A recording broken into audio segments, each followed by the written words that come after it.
Okay, part 3. I want to circle back just a couple of things that I noticed in the other 2 videos I made. I kind of just started talking about something and didn't finish like everything I wanted to say about it. All in your head. So, before I was diagnosed, the doctor was saying, are you sure it's not all in your head? It's very common. Probably with a lot of different conditions, like with malrotation, like when a doctor can't figure it out, they have to assess, your, if your mental status. Is it because you're just creating it in your head, or just making, I don't know, making pain through your thoughts, which I totally believe in, is possible. Actually, in very stressful events, my pain gets a lot worse. My body tenses up and the pain can just really up in level. So I try to create a very, serene, kind of peaceful environment to help manage my pain. But yeah, with malrotation, a lot of patients trying to get help, and trying to get diagnosed, get accused of mental illness. No lie, like, I believe this condition can create mental illness. Like, it makes you crazy. It will make you crazy. Being in pain all the time will make you crazy. It can get pretty intense.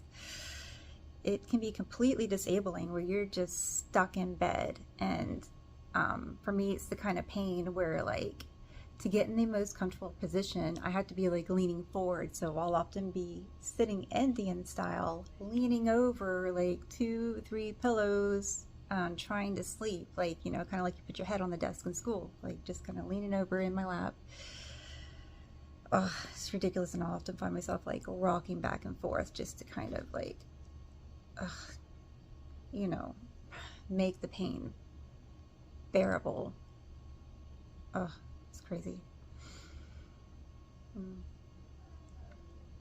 But I mean, luckily over the years I've found ways to kind of manage it better and make it like live with it, and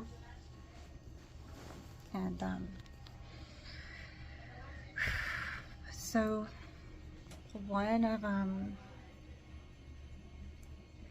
gonna talk briefly about some of the not so fun symptoms that, hold on. Okay, so I'm waiting to be discharged, so some people will just kind of randomly walk in the room. So I'll just pause it if someone comes in. Back to it. I was getting to a part I don't want to talk about, which is because not everyone wants to hear about it.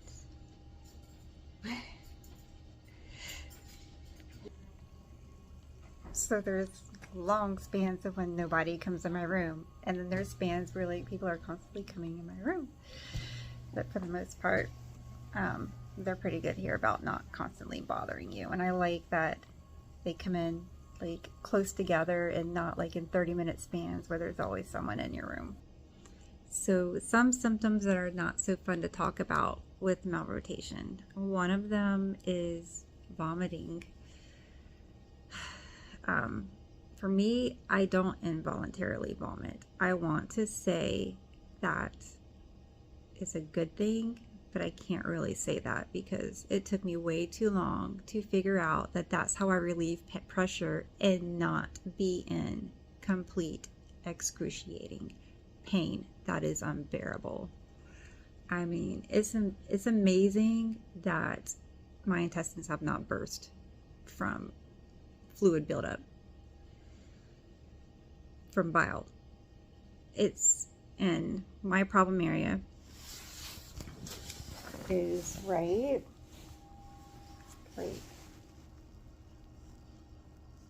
on my right side, like right in here. There's a spot that the pain just is crazy. That's around where my duodenum is. Where the duodenum is the first part of the intestine that comes off of the stomach. That's the first section of intestine. And from what I understand, I have my LADS bands, which I believe attach the intestines to like where they're supposed to be, or they're supposed to. They kind of like, there's LADS bands that stretch over my duodenum and kind of make a partial blockage. Also, this superior mesenteric artery, that's a main artery that's supposed to attach to the duodenum to supply blood flow. It did not attach to my duodenum. It kind of started off my aorta and just spun off into a circle into nothing. And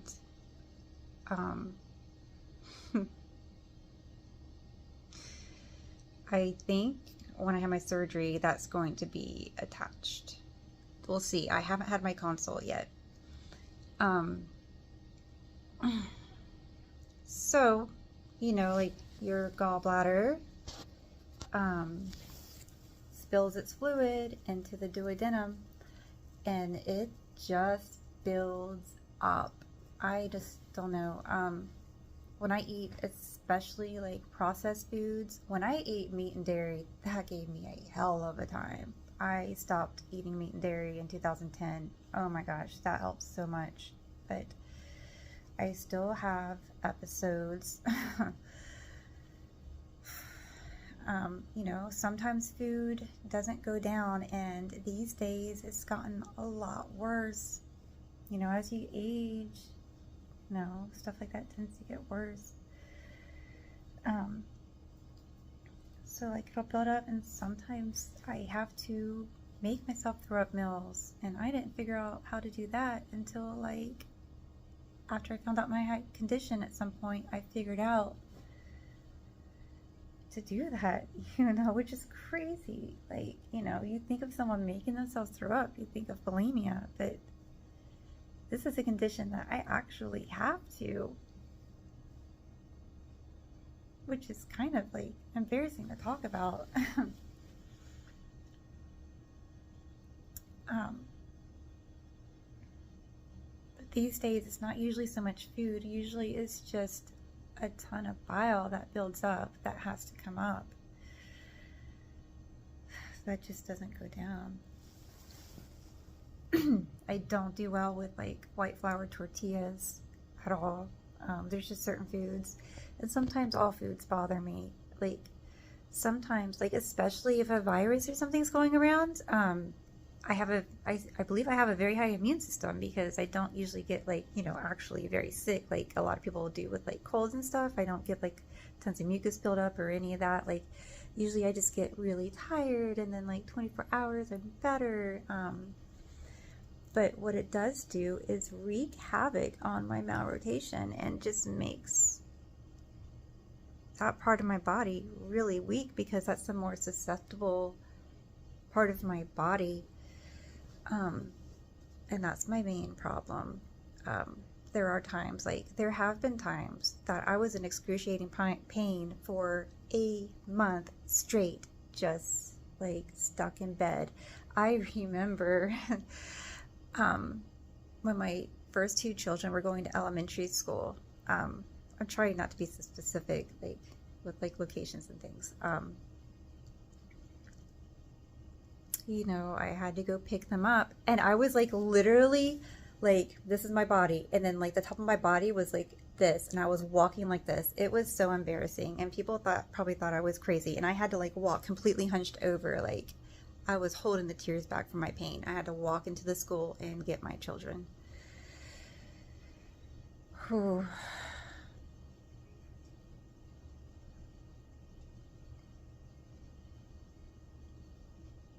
I just have to live life with this condition. You know, life doesn't stop. And, you know, things don't get done.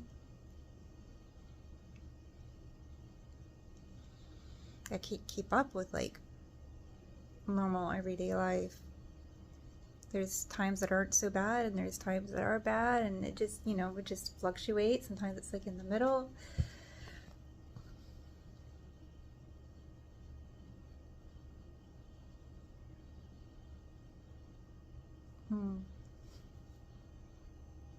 I'm not used to talking about this. I'm used to like just keeping it to myself. Or, you know, talking to people like one-on-one. And even then, it's not easy to talk about. I guess those are that's like my main thing. Like there's times that it's crippling. Some people have like, apparently some people have like diarrhea all the time and like constipation all the time, and I've been very fortunate, especially when I went vegan. I was very regular, like every day, like normal, and very fortunate. There was a time last year, like in the fall, winter, that I think I had SIBO. I didn't know at the time. That word was not in my brain. But in the malrotation group that I'm in, you know, as I like research and look at things, I saw that SIBO is a thing that people with malrotation often get. And yeah, I was not regular, and SIBO is not a nice thing to have. I'm kind of assuming that's what it was. Yeah, things got really crazy last year. Starting in May, things started getting crazy with, not that necessarily, but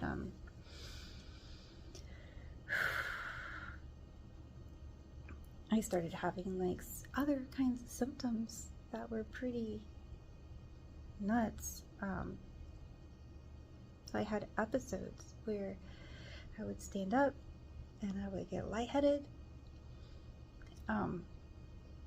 Walk across the room, I would have shortness of breath, and my legs would be weak, and I feel like they couldn't support me, and I would, you know, would have to stay in bed. But unfortunately, the first couple times it happened, I was not close to home. I was out and about in the heat. And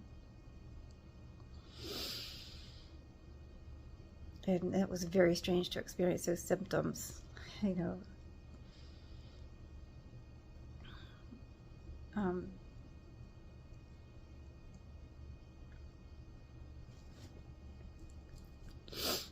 But, you know, those episodes were shorter and they passed. So in May, I had an episode and I started losing weight, not trying to lose weight. In July, I had an episode. In August, it got really bad. And I lost like, you know, that summer, I lost a solid 30 pounds, and I believe like 15 of it was in August. Between May and August, I believe that's when I lost about 30 pounds. In the fall, I seemed to be better, like whatever that was. It seemed to have passed, and never figured out what it was. You know, I had some labs taken at one point, and nothing came of it. Like, my labs were always perfect. My blood work, always perfect. And just whatever, you know, like my thyroid. I did have hypothyroid before 2010, and when I changed my diet, my thyroid levels just balanced back out, and those were always perfect. But then recently, you know, having the episodes again, a doctor sent off to get my potassium and my sodium and my bilirubin. Some other things checked, my blood platelets and things like that, my blood checked, and when that came back, my potassium level was very low, 2.47. I think and then he sent me to the ER, and I need to look at my labs when I check out. They are not in the system yet for me to look at. But the nurse from memory thinks it was down to 2.2. But anyway, it was very low. My sodium was low. My bilirubin was off. my blood platelets, I guess they're like a little bigger than they're supposed to be.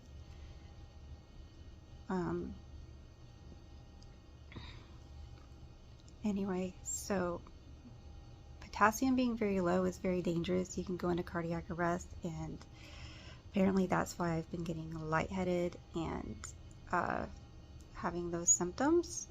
I don't know why that wasn't found earlier, but you know, I went to this new doctor and he tested for it.